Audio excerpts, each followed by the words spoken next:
Alright, so what's poppin', everybody? Welcome to what everybody seems to be calling one of the best Yu-Gi-Oh games ever made. Welcome to Yu-Gi-Oh! Duelists of the Rose, or Duelists of the Rose. Yeah. If you're watching this, this is the part 1, so obviously, if you're new to the Patreon, it's free for you to view. And now, you have to replay the intro. I want you to know the intro in this game is kind of fire. It's kind of fire. I saw it and I was like, yo, this is kind of dope.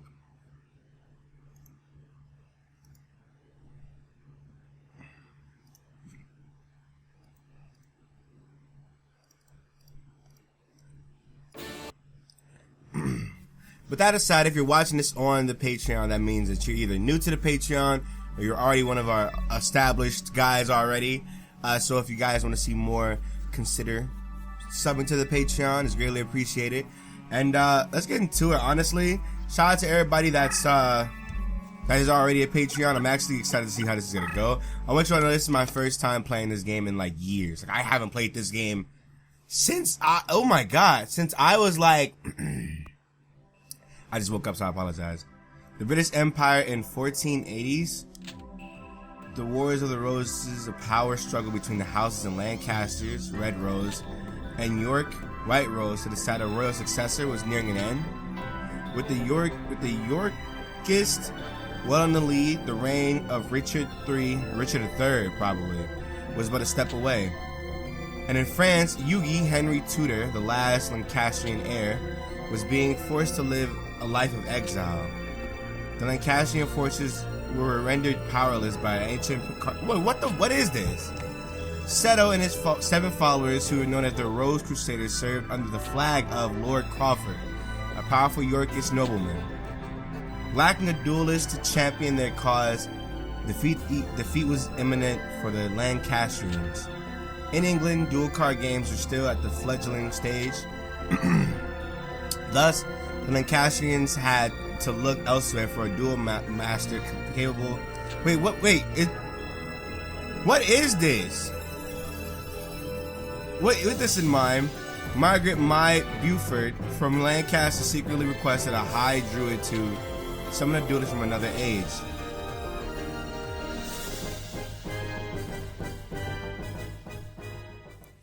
What the hell?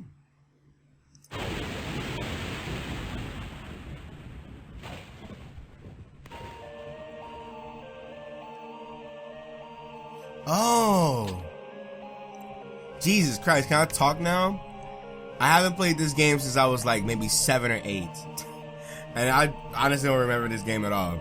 Someone from the mystic circles of the red and white roses, one of the capable in harnessing pure power. There was truth to the legend of the Rose Duelist. Lady Margaret, I did it.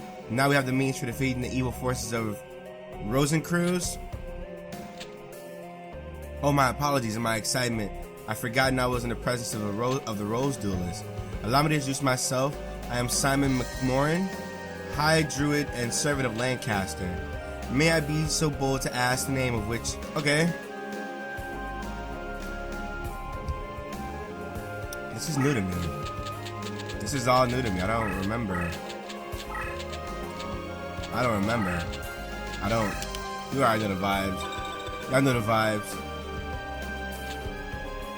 A fine name indeed, of course. Now, here's the situation. The year is 1485 and you are currently in Stonehenge, near Salisbury, England. Okay? The British Empire is in turmoil with the Rose of Lancaster's rightful claim to the throne being challenged by Yorkist usurpers, the power struggle is referred to as the Wars of the Roses, a name based on the badges used by both sides. A red rose for the Lancastrians and a white rose for the Yorkists. Right now, our kingdom is threatened by the Yorkists and their wrongful claim to the throne, all because the Yorkists enjoy the support of the Rose Crusaders and their sorcerers white rose cards. Using our red rose cards, we summoned you, Adamus, to this day and age. We hope that your dueling experience can defeat the Rose Crusaders and lead us to victory. You will help us, of course, you will. Foolish me to even doubt where your loyalties lie. Rumor has it, only the legendary Rose Duelist stands a chance against the powers of Rosencruz. We appreciate any help you can provide against them. Before I forget, I should warn you that the rules of dueling differ from those of your age. Here in England, dueling is governed by what is known as the perfect rule.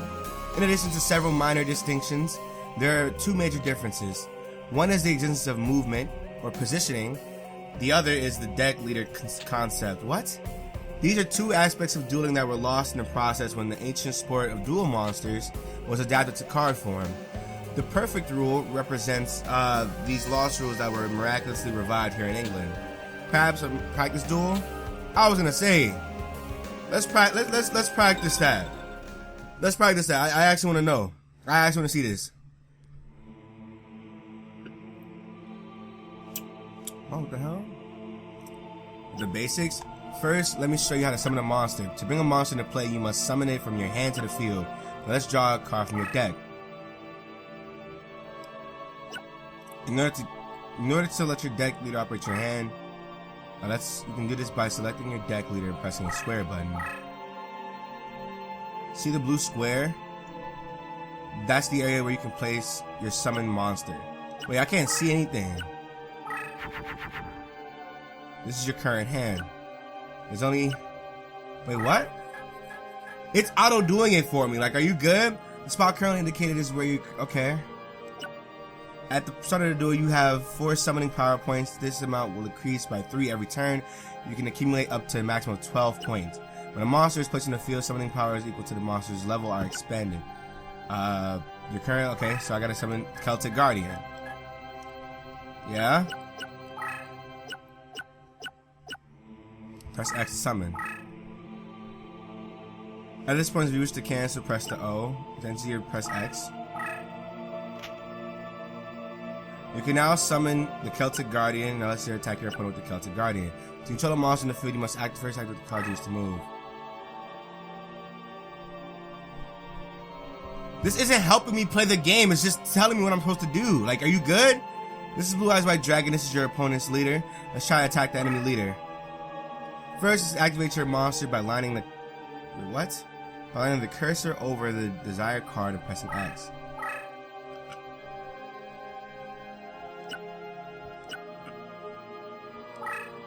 Oh! The Celtic Guardian advanced 1 space, completing its move for the turn. Monsters can only move once per turn. However, a deck leader summon does not count as a move, hence the monsters can move immediately after being summoned to the field. Since there is nothing else left to do this turn, let's end your turn. Okay.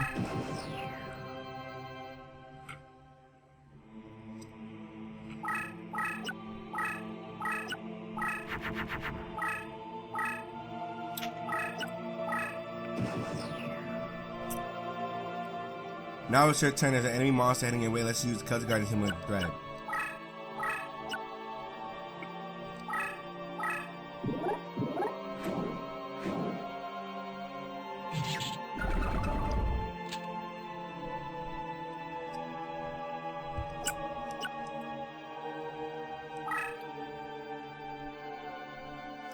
This is kind of weird. Your monster automatically assumes the attack position whenever it was moved.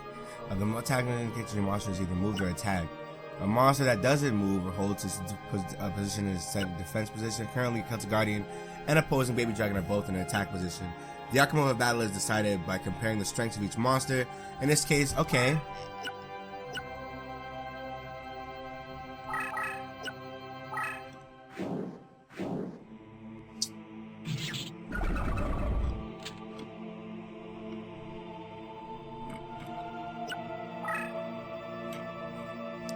It's still a regular duel.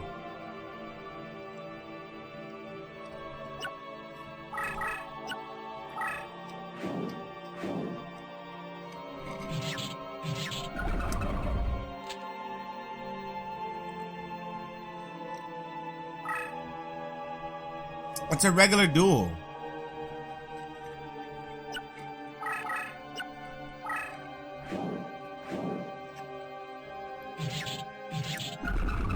It's just a regular duel.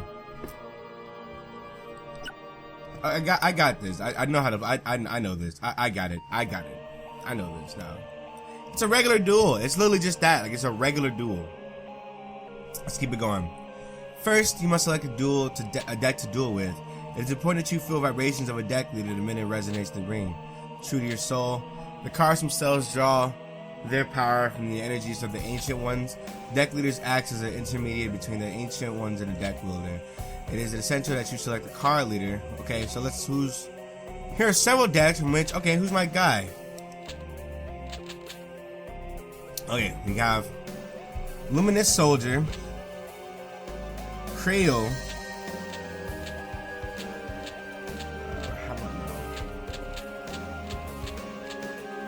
main attributes of Dark Lights.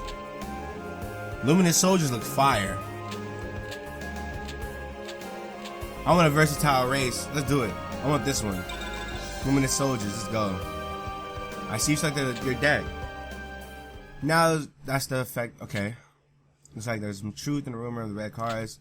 Okay. Who's there? It's Kaiba. It said, oh, it's been some time since the Battle of Barnet Old One. Rosencruz, what brings you here? Only a member of the Rose Crusaders may call me by that name. If you may recall, I told you once before that you will only address me as Seto.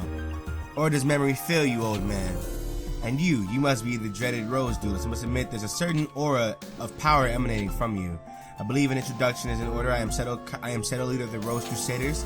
There are members of our little group who prefer to call me by the name C. Rosencruz. I ask you again, what brings you here, Seto? Mind your manners, old man. What else would bring me here? I've come for the red rose cards. After all, it was you who showed me how the summoning capabilities would evolve when the rose cards are combined with the transport powers of the white rose. You aren't thinking about attempting the forbidden rose summoning. If so, then the rose cards must never fall into your evil hands. Card sorcery taps into the powers of the Ancient Ones by their nature. Each card is a double-edged sword that can cut both ways. The red rose alone, or the rose cards alone, harness tremendous power. There's no telling what horrors might unleash to the world by combining both the red and white. I will sacrifice my own life if need be. Prevent any of the uttering the spell of doom. Spell of doom, fool. The 16 red and white rose cards grant power over all. Druid legend has twisted the true meaning of these cards. We Rose Crusaders have sworn to create a utopia free from the ravages of war. We intend to accomplish this with the power of the cards, and we shall do so by extending the rules of Richard III throughout the known world, might be. By the way, it was clever of you to form a circle of red roses within the white rose barrier to summon the Rose Duelist, but you were foolish to come alone. This area is surrounded, and if you wish to leave with your life, you will do so by handing over the red rose cards. Me, a fool? Then what about you? Are you fool enough to actually believe the red rose cards would remain here in my possession?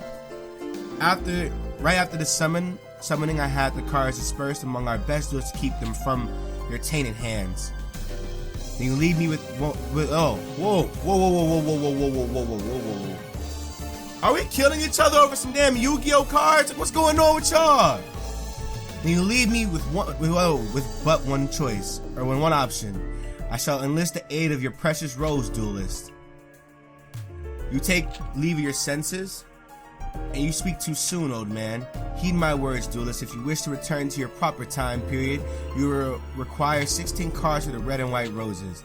The red and white positions must be laid out in reverse of the summoning in order to send you home. You know the spell? Since you need 16 rose cards just as much as we do, I propose a partnership. Help us gather the cards, and I shall guarantee your return after we achieve our ultimate goal. How an absurd proposal. Do you think that an honorable atomist would even lend an ear to your ridiculous proposal? Can you be so sure, old man? Let me see. Simon's aid has 8 of the red rose cards with my side. Or on my side, the Rose Crusaders has possession of the 8 white rose cards. As the numbers are even, simple arithmetic indicates that you could side with either of us. But I'm sure you'll take into account who's winning this war. After all, who is desperate enough to summon you in the first place? I think it's quite clear which side is better positioned to send you home. Wow.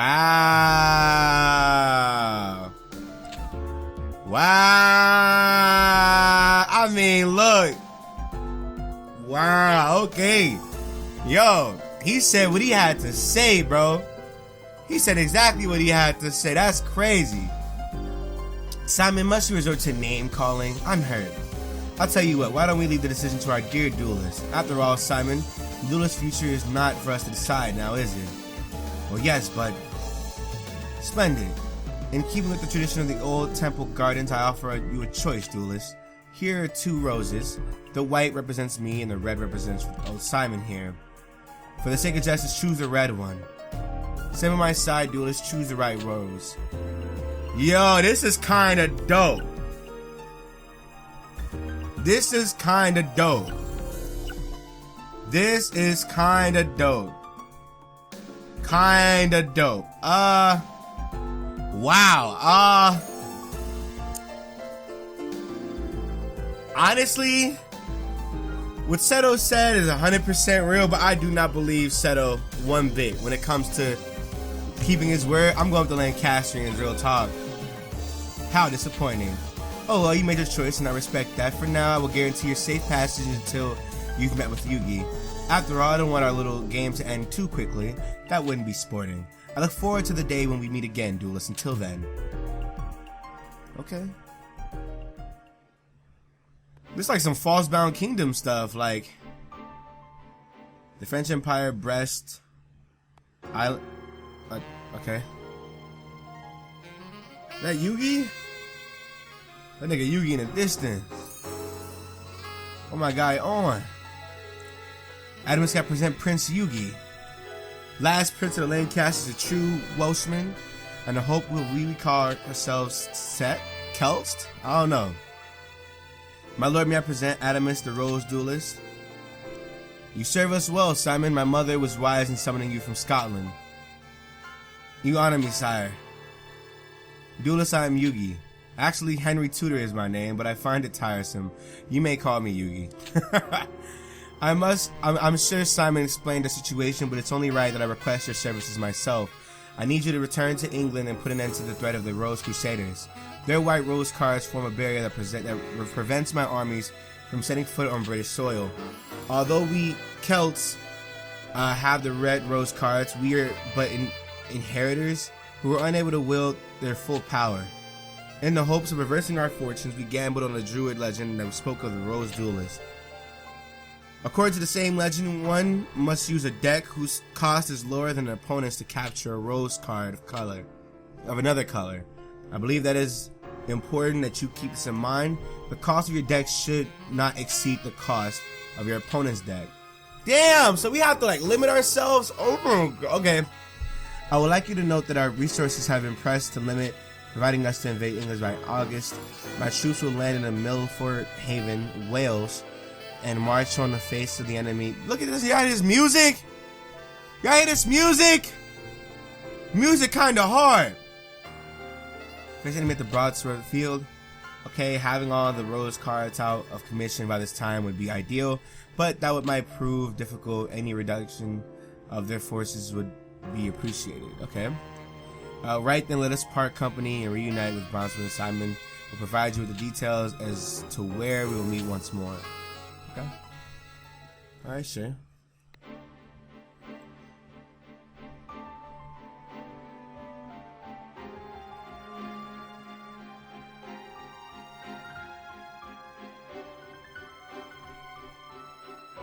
Okay. So... Oh, so we gotta start these battles already. Hold on. Let me save. Hold on, wait a minute. Let me save. I'm gonna end this off right here. In the next episode, I'm gonna go ahead and beat the absolute fuck out of Weevil, Underwood, and Rex. Alright? And then we're gonna keep going above and beyond. So our deck cost is 826. His deck cost is 960. Okay, so we're gonna be battling some like really strong opponents. Okay, well, alright, hope you guys enjoyed. Bye.